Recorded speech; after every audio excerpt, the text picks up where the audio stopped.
ओम प्रियात्मन।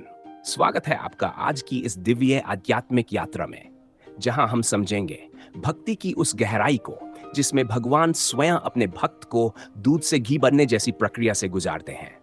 हाँ आत्मन, जब भगवान कृपा करते हैं तो केवल वरदान नहीं देते, बल्कि उस कृपा को सार्थक करने के लिए भक्त को पकाते हैं, महते हैं और रूपांतरित करते हैं। आज का ये वीडियो आपको बताएगा कैसे कष्ट, शांति, मंथन और समर्पण के माध्यम से एक साधारण भक्त धीरे धीरे घी बनकर अपने ईश्वर में एकाकार हो जाता है। तो चलिए आत्मन, इस दिव्य रहस्य को जानते हैं। भगवान जब किसी भक्त पर कृपा करते हैं तो उस भक्त को पूर्ण बनाने के लिए उसे दूध से घी बनने की प्रक्रिया से गुजारते हैं। दूध से घी बनाने के लिए दूध को खूब उबालना होता है।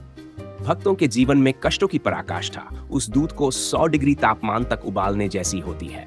फिर घी बनाने के लिए दूध से दही बनाना होता है। इसके लिए दूध के उबाल को शांत करके जब वह हल्का गर्म हो जाता है तो उसमें दही का जोरन डाला जाता है। ठीक उसी तरह जब भक्त कष्टों की अधिकता से थककर समर्पण कर ईश्वर मुख होता है तो भगवान किसी न किसी तरह से उसे नाम जाप रूपी जोरन प्रदान करते हैं।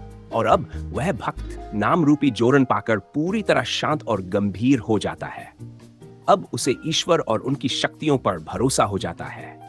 वह भजन मार्ग पर चल पड़ता है और उसकी स्थिति पहले से कहीं अधिक सुधर जाती है। लेकिन अभी यात्रा पूरी नहीं हुई है। उसे और भी कई प्रक्रियाओं से गुजरना होता है। दही से माखन बनाने के लिए दही को मथना पड़ता है। ठीक उसी तरह भक्त के जीवन में भगवान द्वारा दी गई शांति तो मिल जाती है, पर अब मंथन और चिंतन का दौर शुरू होता है। इस मंथन में भक्त अनेक परिस्थितियों से गुजरता है। उसे अपनी सूझबूझ और अनुभव से हर परिस्थिति का सामना करना होता है और यही अनुभव उसे और अधिक निखार देता है। ध्यान रहे आत्मन, ये परिस्थितियां हर भक्त के लिए अलग होती हैं। उसकी योग्यता, सहन शक्ति और पिछले जन्मों के कर्मों के अनुसार ही ये यात्रा तय होती है। भगवान को सब मालूम होता है कि कौन सा भक्त कब और कहां विफल हुआ था। भगवान या गुरु जितना आपको समझते हैं और जितना आपका भला चाहते हैं, उतना कोई भी रिश्तेदार न तो समझ सकता है और न सोच सकता है। इसलिए भगवान या गुरु ऊपर से तो कठिनाइयों से गुजारते हैं, लेकिन पीछे से हमेशा सहारा भी देते रहते हैं। ये दही को तोड़कर मथने जैसा ही होता है, जिससे दही अब नवनीत यानी माखन बन जाता है। और इस स्थिति में अनेक भक्तों को ईश्वर के दर्शन भी हो जाते हैं। वह भक्त पूर्ण समर्पण भाव से ईश्वर के अनुसार चलने के लिए दृढ़ हो जाता है। अब वह भक्त कठिन से कठिन परिस्थितियों में भी ईश्वर विमुख नहीं हो सकता और भगवान भी ऐसे भक्तों का पल पल ध्यान रखते हैं। अब देखिए, दूध 2 दिनों में खराब हो जाता है, दही 4 दिनों तक ठीक रह सकता है और माखन 10 दिनों तक रखा जा सकता है। लेकिन अगर उसका घी बना लिया जाए तो वह सालों साल तक सुरक्षित रहता है। घी सारत्व बन जाता है, जो सुगंध फैलाने के साथ पौष्टिक भी होता है। माखन से घी बनाने के लिए माखन को फिर से कड़ी आंच पर गर्म किया जाता है। यह प्रक्रिया भक्तों के जीवन में ईश्वर दर्शन के बाद होती है। इस अवस्था में भक्त इतना परिपक्व हो जाता है कि वह कठिन से कठिन परिस्थितियों में भी विचलित नहीं होता। यह भक्त के जीवन की उच्चतम परीक्षा की घड़ी होती है। यह उसकी अंतिम परीक्षा होती है, जहां वह कर्मों से ऊपर कर्मातीत और गुणों से ऊपर गुणातीत अवस्था में पहुंच जाता है। इस स्थिति में पहुंचे संत महात्मा मुक्त जीवन जीते हुए ईश्वर के परम प्रिय बन जाते हैं।